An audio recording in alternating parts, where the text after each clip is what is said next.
السلام عليكم، مرحبا بالجميع مع وصفة بلقيس. اللي وصفتها تاع اليوم ان شاء الله غادي نديرو كغاتا بالبطاطا وشويه تاع فيون داشي ولا الدجاج اللي كاين حاضر عندكم. ديروه سوا دجاج سوا فيون داشي، يعني ما نحتاجوش بزاف، كميه قليله برك من اللحم. هنايا الكغاتا غادي نديرها كما قلت لكم بالصوص بيشاميل وبطاطا وشويه تاع فيون داشي والفرماج. هذا ما كان وتجي روعه روعه روعه من فوق، تجي مقرمشه. تشوفوا نديروها طبقه تاع الفرماج ومن داخل تجيكم مشمخه، يعني ما تجيكمش ناشفه. هنا اول حاجه نبداو بها، عندي 3 حبات بطاطا كبار، فوالا، يعني غليتهم قطعتهم رسوات صغار ودرت لها شويه ملح وخليتها غلات 10 دقائق وراني نواسي فيها. هنايا احسن نديروها بهذه الطريقه باش ما تديكمش وقت بزاف وفي نفس الوقت تجيكم سهله في التمارس تاعها او التهريس تاعها. هنا جبت كميه تاع فيون داشي، انا توجور فيون داشي اللي نديرو في كونجي، نديرو التوابل كمون كركم الحرور وشويه بصل وشويه ثوم ونسى في المجمد. كي نسحق نجبد بشويه. هنايا راني جبدته، راني درته ما درت له والو، شويه زيت وخليته يتقلى. وهنايا نجيب حاجه تكون كبيره باش ما نغبنش، باش نخدم على راحتي. هنا البطاطا نمرسوها، هي تكون سخونه نهرسوها باش تتمرس لكم. احسن من تكون بارده، كنت تكون بارده تبقى لكم هذوك الكوارات فيها. من الاحسن غير تجبدوها من الكسرونه. امرسوها. درت هنا شويه تاع معدنوس، معلقه صغيره كركم، معلقه صغيره كمون. هنا بابريكا حاره، اللي ما عندهاش بابريكا حاره دير فلفل اسود. درت هنا بابريكا عاديه يعني فلفل عكري. ونخلط هذوك المكونات كامل باش يدخلوا في هذيك البطاطا.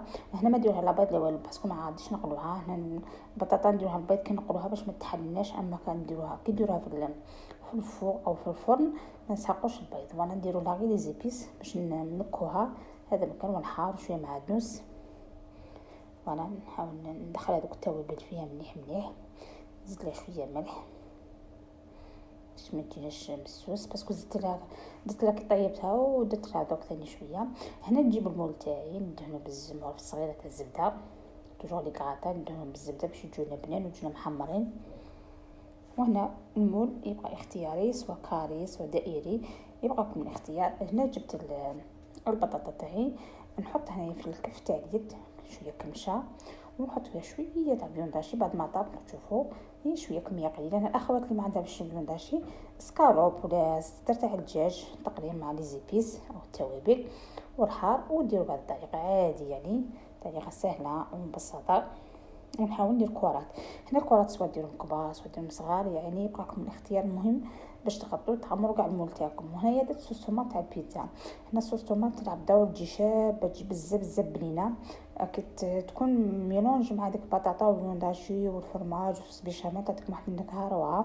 هنا الاخوات اللي ما عندهاش هذا الصوص طوماط واش دير، تجيب مغرب كبيره تاع طماطيش مصبره او طماطم مصبره وتحلها في نص كاس تاع ماء وديرها بهذه الطريقه، يعني عادي باش ما نعقدوش عليكم الوصفه.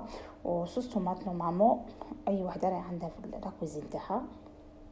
وانا ندير غير حوالي 2 مغارف 3 مغارف تحت البلا ونحطو فوقهم هذيك البطاطا بهذه الطريقه. غادي نكمل كامل من هاد الكرات نديروهم برك بنفس الحجم. فوالا، ومن بعد نضغطوا عليهم شويه. وانا انا غادي نسرع الفيديو باش ما يكونش طويل. هنا الاخوات اللي بغات تعاون البلا تاعها بال بالدجاج، تقلي الدجاج وتحط تقلي الاخر اللي اسمه الشامبينيون، يعني تقدروا تزيدوا تعمروا البلا تاعكم يعني باش يجي معمر بزاف. ولكن غير هذه انا غير هاد الحبات بطاطا وشويه تاع فيون داشي جاني بلا مع صوص بيشاميل وتو وشويه تاع فرماج. زدت فيه شويه تاع قطع تاع فرماج من بعد غادي نوريكم كيفاش تحطوهم. وهنا نروحوا نوجدوا الصوص بيشاميل تاعنا. درت انا مغرف زبده، غادي نزيد عليها مغرف فارينه، توجور مغرف فارينه مع مغرف الزبده مع كاس ونص حليب. الكاس اللي يرفد 200 ملي.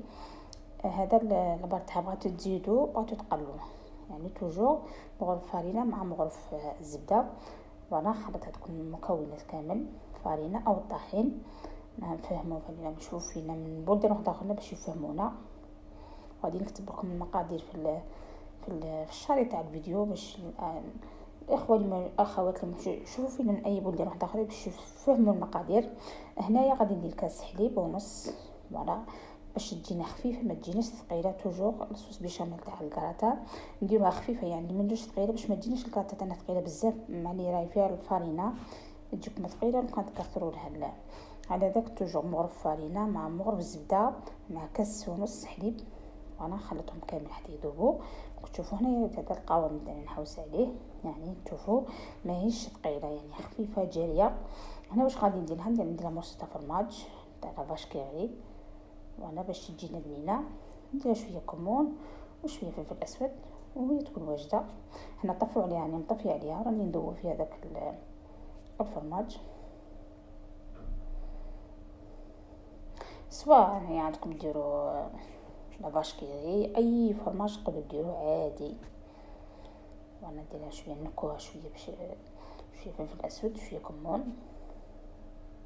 كان يديروا لها شويه معدنوس، كان يربوا فيها شويه ثوم، يعني صوص بيشاميل، يعني باش بغيتو تنكوها وديروا هذيك النكهه تاعها سبيسيال. تبقى لكم الاختيار يعني.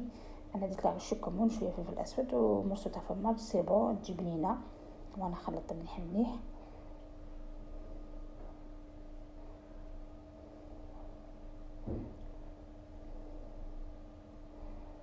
وانا هذا القوام.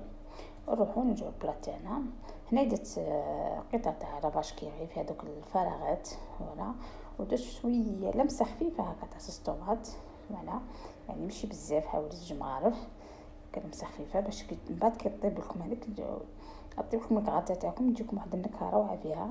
نحط هذيك الصوص بيشاميل بهذه الطريقه، نمشيها كامل على الوجه تاع البطاطا، ونديرها فرماج من فوق، فرماج مبشور من فوق حتى تحمر. شويه تحمرت من فوق، يعني كلشي راه طايب، غير جيست هذيك الفرماج تحمر مع درنا هذيك الطبقه حمراء من فوق، نطفوا عليها يعني عادي، بلا ما تخلوها تنشف لكم وتيبس لكم وتطيب لكم بزاف او تنشف لكم بزاف. جيست هذاك الفرماج يذوب ويعطينا هذيك الطبقه محمره من فوق، نطفوا عليها. وانا هنا غادي نديرها الفرماج ونديرها في الفوق تحمر على 200 درجه. من بعد نرجع معكم ان شاء الله، بقاو معايا. وانا هنايا الكراطه تاعي طابت، كما تشوفوا جات ما شاء الله الريحه روعه. وكما تشوفوا خليتها تحمرت مليح من فوق، الوجه تاعها تحمر، داك الفرماج يذوب. وانا زينتها بشويه تاع معدنوس تزيين، دائما يبقى اختياري. وانا هنا راح نقطعوها باش نشوفوا القوام تاعها من الداخل. وهذا ضروري، هذا الطبقه اللي تجي من فوق محمره ضروريه باش تجيك في الكراطه تجيكم بنينه، حتى تلقى الوجه تاعها يجي الوجه تاعها يعني منظر شباب. وانا هنا نقطعوها نورمال، ويعني طبق مشبع فيه البطاطا. تعرفوا الحاجه تكون فيها البطاطا تكون ثقيله وتجي تشبع، يعني فيها الفرماج، فيها الصوص بيشاميل، فيها يعني طبق مشبع كما نقولوا. تزيدوا معاه سلطه ولا حاجه خفيفه. والى هنا ينتهي الفيديو تاعي، الى اللقاء، نتلاقاو فيديو جديد ان شاء الله باذن الله. اكيد غادي تجربوا هذه الوصفه تعجبكم باسكو بنينه بزاف. والى اللقاء، نتلاقاو فيديو جديد ان شاء الله باذن الله. ما تنساوش ديروا لنا بصمه، تشتركوا في القناه باش يوصلكم اي جديد ان شاء الله باذن الله. تدعمونا وتدعموا القناه بطبيعه الحال. والى اللقاء.